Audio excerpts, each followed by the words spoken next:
ہم وہی کہیں گے جو ہمارا دین ہم کو بتاتا ہے، عمل کرو تو تمہارا بھلا ہے۔ اعلیٰ حضرت امام احمد رضا رضی اللہ تعالیٰ عنہ کا بھی پہلا فتویٰ رضاعت کے مسئلے پہ تھا، حضور مفتی اعظم ہند کا بھی پہلا فتویٰ رضاعت کے مسئلے پہ تھا، اور حضور قائد ملت حضور مفتی ارشد رضا خان صاحب قبلہ آپ کا بھی پہلا فتویٰ رضاعت کے مسئلے پہ تھا۔ آپ نے وہ تحریر فرمایا، حضور تاج الشریعہ اس سے بڑے خوش ہوئے۔ آپ نے اپنی زندگی میں کئی فتاویٰ لکھے، مگر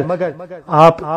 کئی امور میں مشغولیت کی وجہ سے زیادہ فتوے نہیں لکھ پائے، لیکن آپ نے بہت سارے مفتیوں کی رہنمائی فرمائی۔ آپ کو حضور تاج الشریعہ نے اپنی ہی حیات میں خلیفہ بھی بنایا اور اپنا وکیل بھی بنایا کہ حضور تاج الشریعہ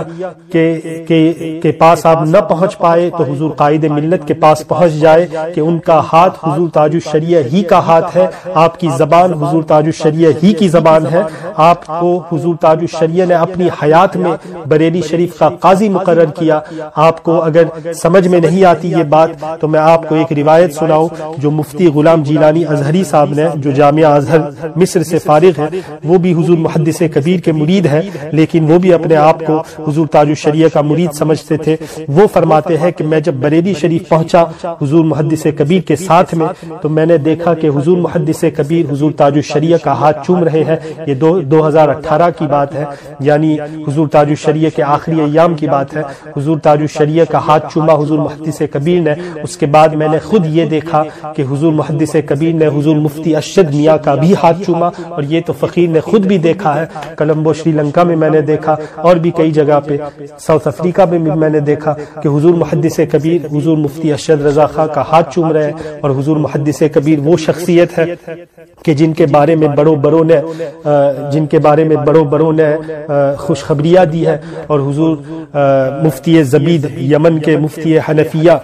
انہوں نے یہ فرمایا، جب حضور محدث کبیر کے ساتھ ایک مرتبہ سفر کیا آپ نے دلی سے بریلی کا، تو مفتی زبید مفتی حنفیہ ان کا یہ فرمانا ہے کہ مشارق و مغارب کا میں نے سفر کیا، لیکن میں نے محدث کبیر مفتی ضیاء المصطفیٰ کی طرح کسی صوفی زمانہ کو کبھی نہیں دیکھا۔ وہ حضور محدث کبیر جب ہاتھ چوم رہے قائد ملت کا، تو آپ سوچے کیا شان ہوگی حضور قائد ملت کی۔ اور ابھی بھی نہیں سمجھ میں آتا تو مفتی غلام جیلانی صاحب یہ فرماتے ہیں کہ ہم نے حضور محدث کبیر کے ساتھ جب بریلی شریف گئے تو ہم نے حضور تاج الشریعہ کے کاشانہ مبارکہ پہ عشاء کی نماز پڑھی، اور عشاء کی نماز جماعت کے ساتھ پڑھی۔ اور جماعت کس نے کرائی؟ تو حضور قائد ملت مفتی ارشد رضا خان صاحب قبلہ نے امامت فرمائی، پیچھے نماز پڑھ رہے حضور تاج الشریعہ حضور محدث کبیر۔ اور یہ وہ شخصیتیں ہیں کہ جن کا تقوی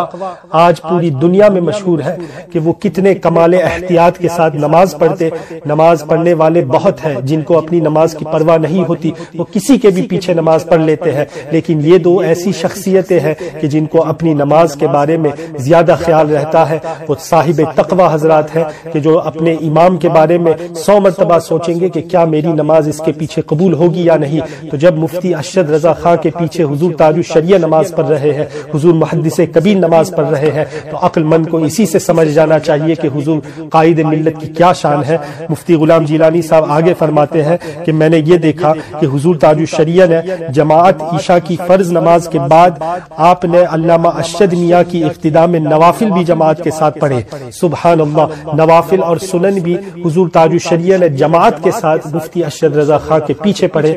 تو یہ تو ایک مرتبہ کا واقعہ ہے جب وہ موجود تھے، اور حقیقت تو یہ ہوگی کہ ہر روز یہی حال ہوتا کہ حضور تاج الشریعہ اپنی نوافل بھی مفتی ارشد رضا خان کی اقتداء میں پڑھتے تھے۔ تو آپ سوچے کتنا اعتماد ہوگا۔ یہ مفتی غلام جیلانی صاحب نے جب یہ پوچھا حضور محدث کبیر سے کہ کیا معاملہ ہے کہ جماعت سے نوافل بھی پڑھے جا رہے ہیں، تو حضور محدث کبیر نے ان کو مسئلہ بتایا کہ یہ تداعی کے طور پہ نہیں ہے، یعنی صرف ایک شخص اقتداء کر رہا ہے نفل کی نماز میں، اس میں کوئی حرج نہیں ہے۔ اور یہ اس لیے تھا کہ حضور تاج الشریعہ کی علالت کا زمانہ تھا، آپ زبان سے صاف بول نہیں پا رہے تھے، تو قراءت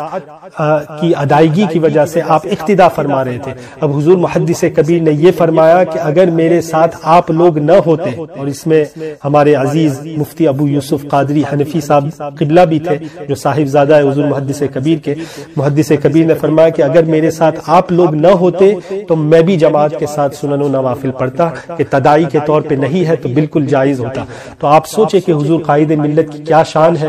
لوگ کچھ بھی سمجھے، ہم تو یہ جانتے ہیں کہ یہ ہمارے حضور تاج الشریعہ ہے، حضور قائد ملت ہمارے پیر و مرشد ہے،